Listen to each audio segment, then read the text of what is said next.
সাহিত্য পৰিষদৰ যি অবাধ দুৰ্নীতি আৰু কমতাপুৰ সাহিত্য পৰিষদৰ প্ৰধান সচিবৰ সহিত জালিয়াতি কৰি বহিৰাজ্য কোম্পানীৰ লগত প্ৰায় 100 কোটি টকাৰ যিটো হাৰি আৰু ব্লাড যোগানৰ যিটো হৈছে সেই সম্পৰ্কত প্ৰস্তাৱ জাতীয় পৰিষদে অসমৰ মুখ্যমন্ত্ৰী মাননীয় ডক্টৰ হিমন্ত বিশ্ব শৰ্মাক আমি লিখিতভাৱে আমি অভিযোগ দাখিল কৰিছোঁ।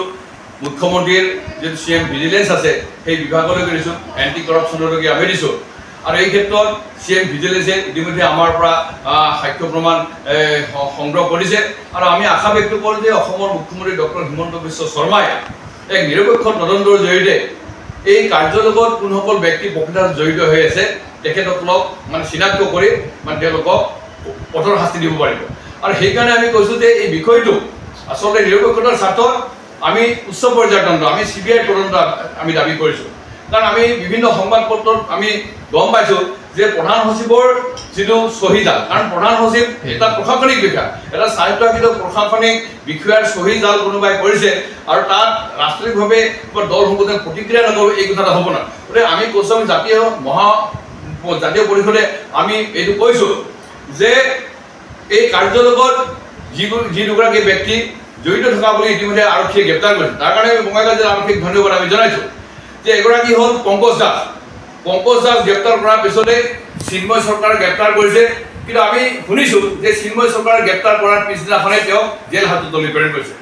কি কাৰণত তেওঁক তাৎক্ষণিকভাৱে জেল হাজতলৈ প্ৰেৰণ কৰিলে কিন্তু এটা অবুজ সাধন হৈছে যে আমাৰ এনেকুৱা লাগিছে যে আজি চিন্ময় চৰকাৰ আজি শাসকীয় দলৰ বিজেপি বিধায়কৰ যিটো মানে তেওঁৰ যিটো ঘনিষ্ঠতাৰ কথা প্ৰকাশ পাইছে বাতৰি কাকতত, সেই ঘনিষ্ঠতাৰ কাৰণে আজি ৰাষ্ট্ৰীয় হেঁচাত আজি চিন্ময় চৰকাৰৰ জেৰা কৰি পেলাই অধিক তথ্য সংগ্ৰহ কৰাৰ পৰা বিৰত আছে নেকি। গতিকে আজি চিন্ময় চৰকাৰ আজি বিজেপি বিধায়কৰ ঘনিষ্ঠতা, আমি তেখেতৰ লগত কোনো ব্যক্তিগত শত্ৰুতা নাই, কিন্তু তেখেতৰ আজি দেখিছোঁ যে মোবাইল মানে ফেচবুক যিখন একাউণ্ট সেই ফেচবুক একাউণ্ট প্ৰফাইল ফটোত আজি বিজেপি বিধায়কৰ লগত থাকি পেলাই তেওঁ আজি শুৱনি কৰিছে। গতিকে বিজেপি বিধায়কেও তেওঁৰ লগত কি সম্পৰ্ক, তেওঁৰ লগত এই কাৰ্যৰ লগত কি ধৰণৰ সম্পৰ্ক হৈ পৰিলে বা তেওঁৰ নামটো আজি কিয় বাতৰি কাকতত ওলাইলে, এই ক্ষেত্ৰত আমি ভাবোঁ যে সন্মানীয় বিধায়ক ডাঙৰীয়ে এটা স্পষ্ট কৰা উচিত। গতিকে আমি এই তদন্ত প্ৰক্ৰিয়াটো যাতে কোনো ধৰণৰ ৰাষ্ট্ৰীয় হেঁচা নহয়, নিৰপেক্ষতাৰ ক্ষেত্ৰত আৰু প্ৰকৃতাৰ্থত এই ষড়যন্ত্ৰৰ লগত জড়িত থকা ব্যক্তিসকল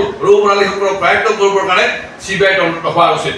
তাৰোপৰি দুৰ্ভাগ্যজনক কথা যে আজি দিনৰ পোহৰতে KSC দুৰ্নীতি হৈছে, আজি প্ৰধান সচিবৰ দৰে চহী আজি জাল কৰিছে, কিন্তু পশ্চিমবংগ জনগোষ্ঠীৰ জাতীয় দল সংগঠনবিলাকে এই সম্পৰ্কত যি ধৰণে আজি প্ৰতিবাদ কৰিছিল, প্ৰতিক্ৰিয়া কৰিব লাগিছিল, তেনেকুৱা ধৰণৰ প্ৰক্ৰিয়া আমি দেখা নাই।